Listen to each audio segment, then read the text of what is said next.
حضرت عبداللہ ابن عباس رضی اللہ تعالیٰ عنہ فرمایا کرتے تھے کہ یہ روح اور جسم قیامت کے دن جھگڑا بھی کریں گے۔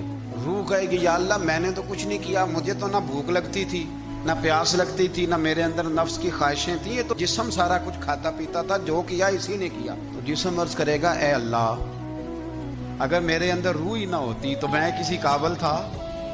یہ تھی تو بھوک لگتی تھی، یہ موجود تھی تو پیاس لگتی تھی، یہ موجود تھی تو روح اور جسم جھگڑا کریں۔ روح کہے گی جو کیا جسم نے کیا، جسم کہے گا جو کیا روح نے کیا۔ تو اللہ کریم فرمائیں گے اب جو اس کی شان کے لائق ہے، فرمایا تمہیں ایک مثال نہ دوں؟ اللہ دے، خزائن العرفان میں موجود ہے، کتاب الروح میں موجود ہے۔